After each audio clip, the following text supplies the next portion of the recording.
In lesson 4, we talked about male and female understandings. When you watch Spirit Science, you have two choices in how you understand it. You can come from the left brain, take notes, and carefully see the logic in each step. Or you can come from the right brain, just let go and don't think, feel. Watch it like a movie, expanded, not contracted. Either way it will work. My advice is to try and see both angles if possible. It is through balance that spiritual health returns. Whichever way you take it in, the fact that you are watching is what matters.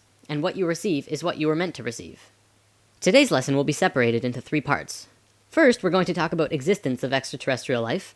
Then we're going to take a look at human life before recorded history. And finally end with why things are happening on Earth today.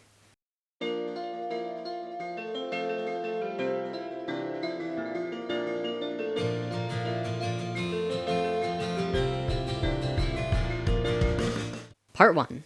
The Dogon Tribe, Sirius B, and Dolphins. There is an African tribe near Timbuktu called the Dogons, who hold information that would be absolutely impossible to know according to today's standards. See, the Dogons have a cave on their land that stretches back into a mountain, and in this cave are drawings over 700 years old. Now, the brightest star in the sky to us is called Sirius, now called Sirius A. If you look at Orion's belt, following it downwards to your left, you can see it. The information in the Dogon cave specifically showed the star Sirius. They're very specific about the star, and they have a diagram of not just Sirius' rotational pattern, but a small star orbiting it. They say it's very, very old and very small, and made out of the heaviest matter in the universe. They also say that it takes close to 50 years for this small star to rotate Sirius. Astronomers were able to validate the existence of the secondary star, now called Sirius B, in 1862, and only about 30 years ago could they validate the rest of this information. The way that stars work, when they get really old, they have 2 options. They can go supernova, or it can blow up as a red giant, cause an explosion, and slowly collapse into a white dwarf. Sirius B is a white dwarf, which corresponds with what the Dogons say. White dwarfs are the smallest star type, estimated to weigh approximately 1.5 million tons per cubic inch. Black holes aside, that would surely seem to be the heaviest matter in the universe, or at least incredibly close. The Dogons were right on every aspect. Not only that, but when checking the rotational pattern of Sirius B around the larger star Sirius A, they found it to be 50.1 years. Now, this could not be a coincidence at all. It's just too close, too factual. Yet, how did an ancient primitive tribe know such detailed information about a star that could really only be measured in the last 30 years? And that's not all they knew. They also knew about the other planets in their solar system, including Uranus, Neptune, and Pluto. They knew exactly what these planets looked like when you approach them from space, let alone from Earth. They knew about red and white blood cells, and had all kinds of physiological information about the human body. All of this from a primitive tribe. Naturally, a team of scientists went to the Dogons and asked how they knew all this. This was probably a mistake to these researchers, because if they accepted that the Dogons really have this information, then by default they must accept how they got it. The Dogons told them that a drawing on the cave wall showed them. The drawings show a flying saucer in its familiar shape coming out of the sky and landing on 3 legs. Then it shows the beings in the ship going into water and coming up to the edge of the water. These beings looked very much like dolphins. In fact, maybe they were dolphins, but we don't really know for certain. Then they started communicating with the Dogons. They described where they came from and gave the Dogon tribe the information.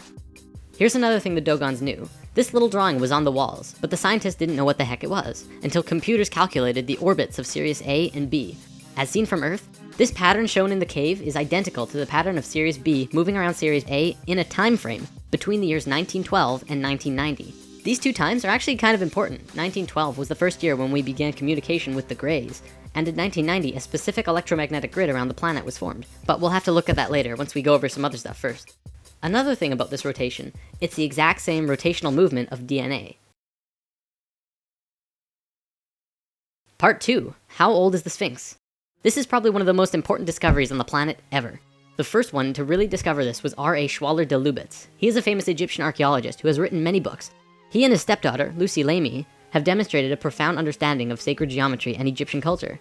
Now, on the Sphinx there are wear and cut patterns that are totally different from the patterns on other buildings in Egypt. Toward the back of the Sphinx there are cuts 12 feet deep into the surface. This pattern appears to be smoothed by water, as opposed to all the other buildings and structures built by Egyptians, which are only textured by sand and wind. The last time that there was water in the Egypt area was over 12,000 years ago, at the end of the last ice age. Scientists have determined that after the ice age, the Sphinx took a heavy beating, after which it was encased in sand for about 8,000 years. The face, however, was above the sand and continued to be weathered. The Egyptians didn't build the Sphinx, they merely restored it.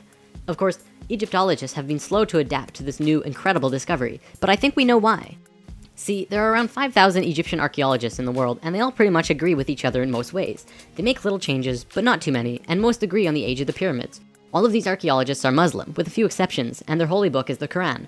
Please understand that I'm not trying to discredit a major religion, but the Quran says that creation began about 6,000 years ago. So if a Muslim were to say that the building is 8,000 years old, he would be disputing their Bible. They cannot do that, and so they won't even talk about it. Another thing that's actually incredibly interesting, the Sphinx has a body like this, and a head like this? That's rather unproportional, isn't it? Not only that, but the Sphinx is actually facing a very specific direction. It is an astronomical marker.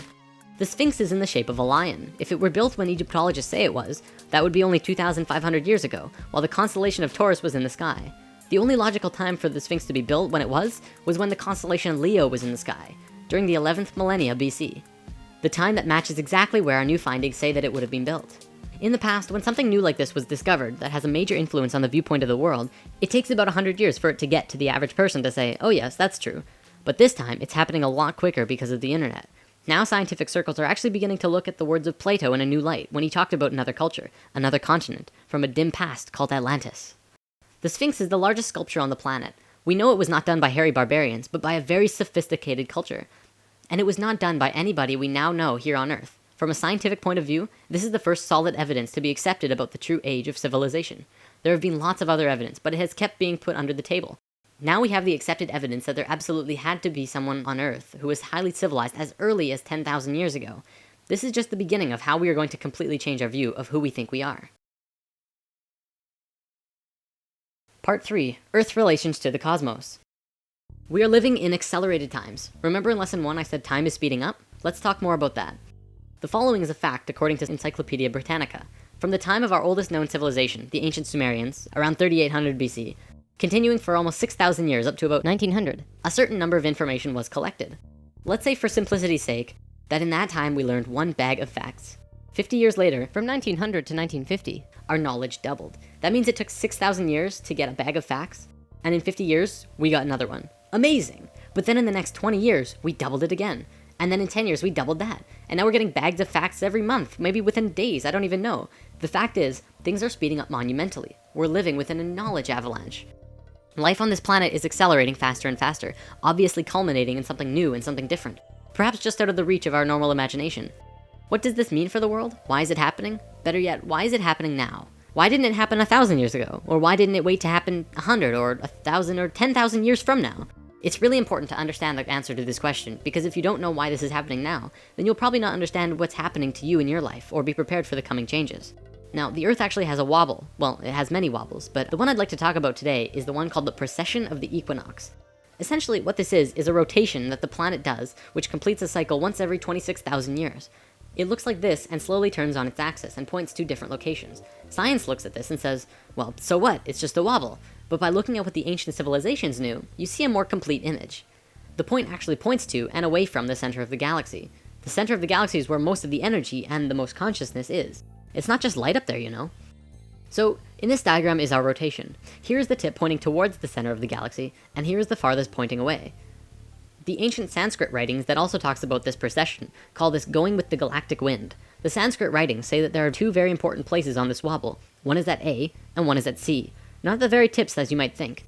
There are also important places at D and B, but not as important as A and C.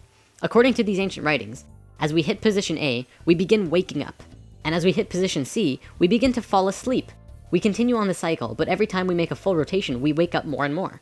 It works the exact same way as day and night on Earth. You go through this cycle every day, waking and sleeping, but every day you become a little more conscious. You learn new things, you don't do the same things over and over.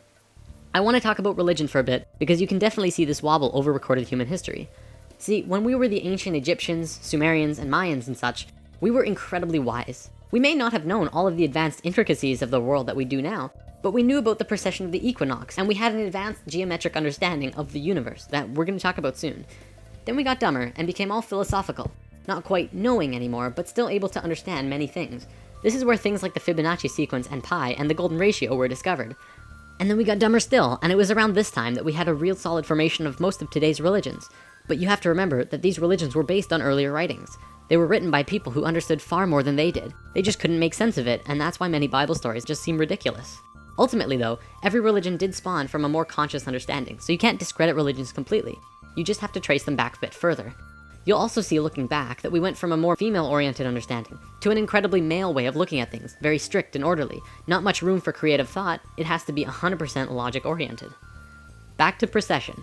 The Tibetans and Hindus also had these time periods called yugas, which were simply ages. Each yuga had a descending and ascending phase. Many of those who follow New Age beliefs will tell you that we're moving into the age of Aquarius, but not many people know what that means. Well, we're right here on the precession of the equinox, just about at point A.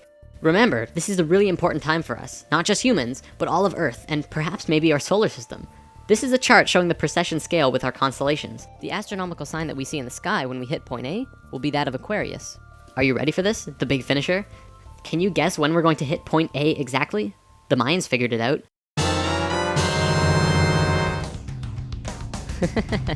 Yep.